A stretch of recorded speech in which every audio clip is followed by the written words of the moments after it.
Komentimi përsosur I Kuranit. Gjuzi I 29. Sure El Qiyama. Ajetet nga 20 deri te ajeti 25. Kella bel tuhibbun al ajila wa tadharun al akhira wujuhu yawma idhin nadira ila rabbiha nadira wa wujuhu yawma idhin basira tadhunnu an yuf'ala biha faqira. Por ju doni këtë jetë kalimtare, e për jetën tjetër nuk kujtoheni. Atë ditë disa fytyra do të shkëlqejnë dhe Zotin e tyre do të shohin, kurse disa fytyra atë ditë do të jenë të zymta, duke ditur se do të pësojnë një fatkeqësi që të thyen në mes. Komentimi. Fytyra të qeshura dhe të zymta në skenën e kiametit. Këto ajete I kthehen përsëri diskutimit për ringjalljen, shpjegojnë karakteristikat të tjera të kiametit dhe shkaqet e mohimit të ringjalljes. Dy nga këto ajete thonë, por ju doni këtë jetë kalimtare e për jetën tjetër nuk kujtoheni. Argumenti kryesor I mohimit të ringjalljes nuk është dyshimi në fuqinë e Allahut për grumbullimin e eshtrave të kalbura dhe dherat e shpërndara, por dashuria juaj e tepërt për këtë botë. Dëshirat inferiore dhe dhënia pas epsheve bëhen shkak që të hiqni pengesat nga rruga juaj e epshit. Duke pasur parasysh faktin që pranimi I ringjalljes si dhe urdhëresat dhe ndalesat hyjnore krijojnë pengesa dhe kufizime të shumta në këtë rrugë, ju shënjestroni çështjen kryesore duke e mohuar atë, në këtë mënyrë e lini tërësisht në hares jetën pas vdekjes, ahiretin. Ashtu siç e kemi diskutuar edhe më parë, një prej shkaqeve kryesore të prirjes ndaj materializmit dhe mohimit të zanafillës, monoteizmit dhe ringjalljes eskatologjisë është përfitimi I lirisë absolute kundrejt epsheve dhe dëshirave inferiore dhe çdo lloj mëkati. Kjo është e vërtetuar jo vetëm në të kaluarën, por edhe sot ky koncept dëshmohet në formë të qartë dhe të spikatur. Këto dy ajete janë theksimi I ajeteve paraprake ku u citua, por njeriu dëshiron të vazhdojë edhe më tej me mëkate, andaj edhe pyet kur është dita e kiametit. Më pas shtjellon gjendjen e besimtarëve dhe të jo besimtarëve në atë ditë dhe thot, atë ditë disa fytyra do të shkëlqejnë. Fjala nadhira rrjedh nga fjala nadhratun dhe tregon një ngadhënjim të veçantë që njeriu e ndjen në ndikimin e bollëkut të begatisë dhe mirëqenies. Ai ngadhënjim shoqërohet me gëzim, bukuri dhe lartësim shpirtëror, u ndriçon ngjyra e fytyrës, kjo tregon për gjendjen e atyre që janë zhytur në begatit hyjnore. Në fakt, kjo është ngjashme me atë që thuhet në surën Mutafifin, në ajetin 24, në fytyrat e tyre mund të kuptosh kënaqësinë e përjetimeve. Kjo është për nga pikpamja e shpërblimeve materiale, kurse në lidhje me shpërblimin shpirtëror të tyre ajeti thot, Zotin e tyre do të shohin, një shikim me syrin e zemrës dhe me anë të intuitës I bën ata të magjepsen, pas asaj esence të pashembull, pas asaj bukurie dhe përsosmërie absolute. Ata I kaplon një kënaqësi shpirtërore pa përshkrueshme, një çast I saj është më I lartë dhe më I mirë se gjithë bota.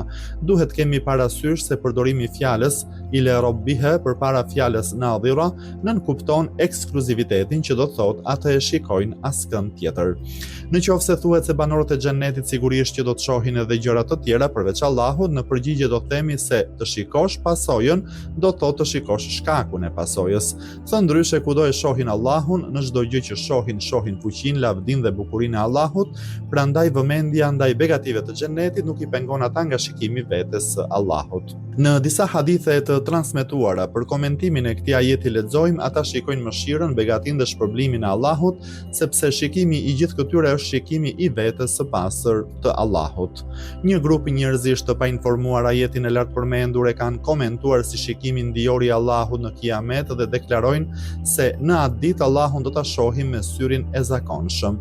Një shikim I tillë nënkupton që Allahu të ketë fizikisht trup, të jetë I pranishëm në vend dhe të ketë cilësi dhe gjendje të posaçme trupore, ndërkohë që ne e dimë se veta e pastër e Allahut është larg këtyre papastërtive. Kjo gjë është sqaruar shpesh në Kur'an, për shembull në surën El-An'am, në ajetin 103 thuhet, të parët e njerëzve nuk mund ta përfshin atë, ai përfshin të parët. Njerëzit nuk mund ta shohin atë, ai shikon njerëzit. Ky ajet është I pakushtëzuar në kuptimin e tij. Njerëzit nuk mund ta shohin Allahun, kjo është e qartë dhe e prerë. Për këtë nuk ka nevojë të flasim dhe diskutojmë më shumë se kaq, njeriu që ka sadopak njohurim mbi Kuranin dhe dijet islame e pohon këtë të vërtetë. Disa komentues të tjerë kanë dhënë një shpjegim tjetër në lidhje me fjalën nadhira, sipas tyre kjo fjalë rrjedh nga fjala intidhar, pritje që do thotë se besimtarët atë ditë shpresën e kanë vetëm te qenia e pastër e Allahut, ata nuk mbështeten madje as te veprat e tyre të mira, por gjithnjë janë në pritje të mëshirës dhe begatisë së tij. Nëse thuhet se kjo pritje do të jetë e përzier me stres dhe shqetësim, për besimtarët nuk ekziston asnjë breng.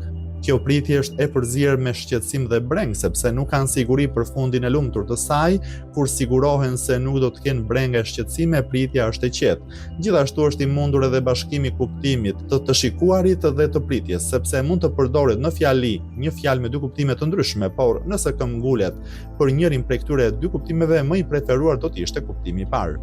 Këtë diskutim do ta mbyllim me një hadith shumë domethënës nga profeti Muhammed, paqja e bekimi i Allahut qoftë mbi të dhe mbi familjen e tij. Atëherë kur banorët e xhennetit hyjnë në xhennet, Allahu do thotë: "A dëshironi t'ju shtoj gjë tjetër?"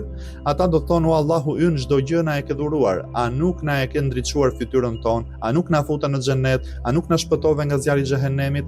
Në këtë kohë do të hiqen perdet dhe do ta shohin Allahun me syrin e zemrës. Atëherë për ata nuk ka asgjë më dashur se sa shikimi i Allahut të tyre. Interesant është hadithi transmetuar nga Enes ibn Malik, ata e shohin Zotin e tyre pa kufi të caktuar shumë të qartë. Ky hadith thekson njohjen intuitive të brendshme syrin e zemrës dhe jo shikimin me sy të zakonshëm. Përballë këtij grupi besimtarësh ndodhet grupi i jo besimtarëve. Për ata ajeti thot kurse disa fytyra atë ditë do të jenë të zymta. Fjala basira rrjedh nga fjala busrun dhe tregon një gjë të papjekur apo një punë të pambaruar. Prandaj, në këtë kuptim edhe frytin e papjekur të palmës e quajnë busr. Më pas kjo fjalë është përdorur edhe për fytyrat e zymta dhe të ashpra për shkak se është reagimi që njeriu shfaq kur gjendet para dënimit. Sidoqoftë, kur u shfaqen shenjat e dënimit dhe librin e veprave të tyre e shohin pa asnjë vepër të mirë, e shohin të mbushur me vepra të liga, tregohen të shqetësuar, të trishtuar dhe të hidhëruar dhe fytyrat e tyre bëhen të zymta. Më pas shtohet duke ditur se do të pësojnë një fatkeqësi që të thyhen në mes. Shumica e komentuesve të Kuranit janë të mendimit se fjala dhannun këtu është në kuptimin e diturisë, që do thotë ata e din, janë të bindur që i pret një fatkeqësi e tillë. Disa komentues të tjerë janë të mendimit se fjala dhannun nënkupton hamendësimin dhe supozimin. Ata përgjithsisht janë të bindur që i pret një fatkeqësi, por dyshojnë dhe hamendsojnë edhe për dënimin që u thyen mesin. Fjala faqira rrjedh nga fjala faqratun, shumës i saj është faqarun dhe është në kuptimin e shpinës, shtyllës kurizore. Prandaj fjalën faqrun e përdorin edhe në lidhje me ngjarje të rënda dhe të mëdha të cilat e thyen mesin e njeriut. Fjalën faqire kanë përdorur për treguar njeriun e varfër, i cili thuajse mesin e ka të thyer.